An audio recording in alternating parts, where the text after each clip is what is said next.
स्वामी अखंडानंद के कमंडलू का सुखद संस्मरण। गुरु से कुछ भी नहीं मांगने का महत्व। स्वामी भास्करानंद जी ने यह घटना रामकृष्ण संघ के वरिष्ठ सन्यासी स्वामी निरामयानंद जी महाराज 1911 से 1984 से सुनी थी। स्वामी निरामयानंद भगवान श्री रामकृष्ण परमहंस के अंतरंग पार्षद स्वामी अखंडानंद जी महाराज के शिष्य थे। स्वामी निरामयानंद का पूर्वाश्रम का नाम विभूति था, इसलिए रामकृष्ण संघ में प्रवेश करने के बाद उनका नाम ब्रह्मचारी विभूति हुआ।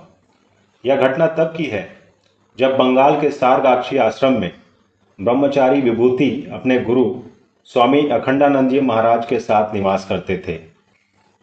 श्री माधवराव गोलवलकर नाम के एक कनिष्ठ प्राध्यापक बनारस हिंदू विश्वविद्यालय में 1930 के आसपास कार्यरत थे।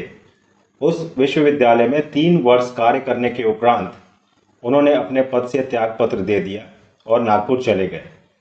नागपुर में उन्होंने कानून का अध्ययन किया तथा वकील बन गए।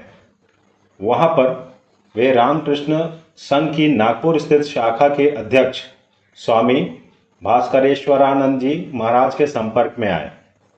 उनसे गोलवलकर को यह ज्ञात हुआ कि बंगाल के सारगाछी आश्रम में श्री रामकृष्ण परमहंस देव के एक अन्यतम सन्यासी शिष्य स्वामी अखंडानंद जी महाराज निवास कर रहे हैं।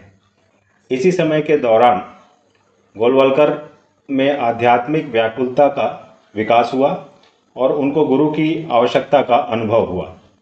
अतः वे स्वामी अखंडानंद जी महाराज से दीक्षा लेने हेतु सारगाछी आश्रम चले गए। दीक्षा के उपरांत गोलवलकर वहां पर कुछ दिन के लिए ब्रह्मचारी के रूप में रहने लगे। जब वे आश्रम में थे, गोलवलकर व्यक्तिगत रूप से अपने गुरु की मन प्राण से विभिन्न प्रकार की सेवा किया करते थे। वे सदैव अपने गुरु की परछाई के रूप में रहते और उनकी सेवा करने के लिए सदैव तत्पर रहते थे। एक दिन बहुत रात को ब्रह्मचारी विभूति ने सुना कि स्वामी अखंडानंद जी जोर जोर से किसी से बातें कर रहे हैं। विभूति को आश्चर्य हुआ कि महाराज क्यों इस समय इतनी जोर से बात कर रहे हैं। उत्सुक होकर वह महाराज के दरवाजा के सामने आया और अकल्पित दृश्य को देखा।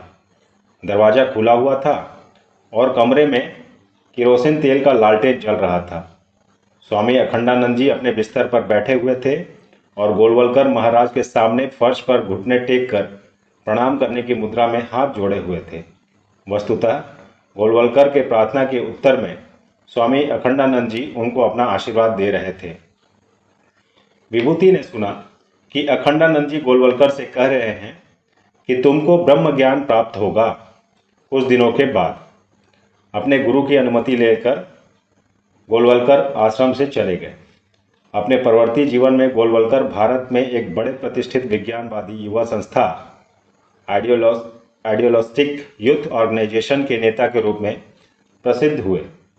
इस घटना के प्रत्यक्षदर्शी विभूति अपने हृदय में बड़े दुख का अनुभव करने लगा, क्योंकि स्वामी अखंडानंद ने गोलवलकर को जैसा आशीर्वाद दिया उसे कभी भी उस प्रकार से आशीर्वाद नहीं दिया था। विभूति को यह विश्वास हुआ कि उसके पास बहुत अधिक आध्यात्मिक अंतःशक्ति नहीं है और वह स्वयं गुरु के आशीर्वाद योग्य नहीं है। जैसे जैसे दिन बीतता गया, विभूति का दुख गहरा होता गया। एक दिन स्वामी अखंडानंद जी ने विभूति से कहा, मैं शौचालय जा रहा हूँ, कृपया 1 बाल्टी जल लेते आओ, जिससे शौचालय से आने के बाद मैं अपने हाथ पैर धोऊंगा। आश्रम के आवासीय भवन से कुछ दूरी पर एक स्थान में शौचालय के लिए एक अलग से भवन था। शौचालय वृक्षों से घिरा हुआ एक एकांत स्थान में अवस्थित था। विभूति ने गुरु की आज्ञा का पालन किया। वह बाल्टी में पानी लेकर अपने गुरु के पीछे पीछे चल दिया। स्वामी अखंडानंद जी शौचालय के पास पहुँचे, लेकिन शौचालय के अंदर नहीं गए।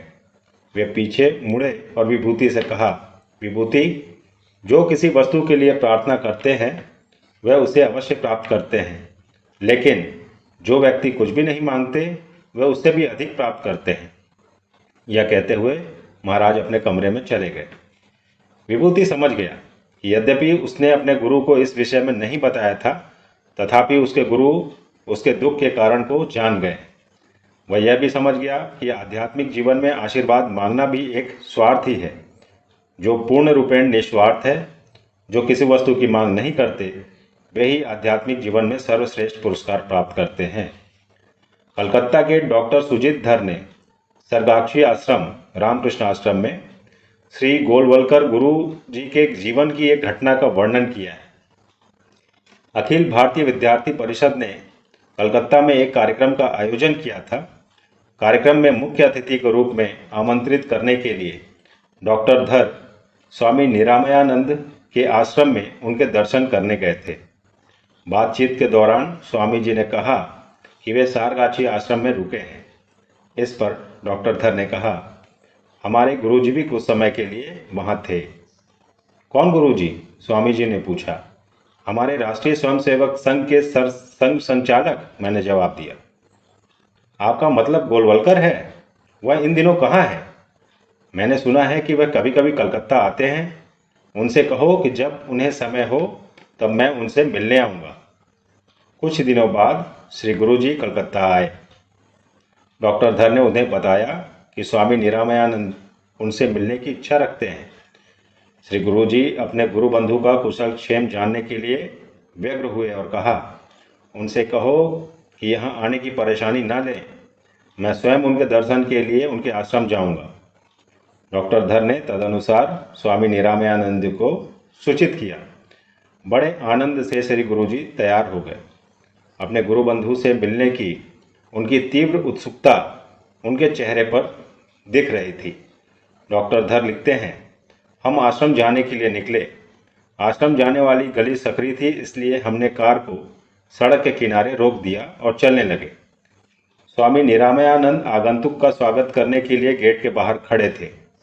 जब श्री गुरुजी ने उन्हें देखा तो वे वास्तव में दौड़ने लगे। दूसरे छोर से स्वामी जी भी भागे। दोनों एक दूसरे से गले मिले। हम सब आश्रम में गए। बाबा, उनके गुरु स्वामी अखंडानंद की यादों के बारे में बात करते हुए दो गुरु बंधु भावनाओं से ओत-प्रोत हो गए। स्वामी निरामयानंद, क्या आपको याद है? एक जगह की ओर इशारा करते हुए। बाबा वहाँ लेटे हुए थे, उनका सिर मेरी गोद में था। बाबा द्वारा प्रदत्त वस्तुएं कहाँ हैं? घड़ी, कमंडलू इत्यादि। श्री गुरुजी, सब कुछ सुरक्षित है। स्वामी जी, आशा है कि आप बाबा को नहीं भूले होंगे। आज आप जो भी हैं केवल बाबा की वजह से हैं। श्री गुरुजी, हाँ, निश्चय ही। आज मैं जो भी हूँ बाबा की कृपा से ही हूँ। स्वामी जी, बाबा के पास जो भी था वह आपने अपने आप में आत्मसात कर लिया है। स्वामी अखंडानंद महाराज द्वारा अपने शिष्य श्री माधवराव गोलवलकर को दिया गया कमंडलू आज भी राष्ट्रीय स्वयंसेवक संघ के मुख्यालय नागपुर में संरक्षित है। नागपुर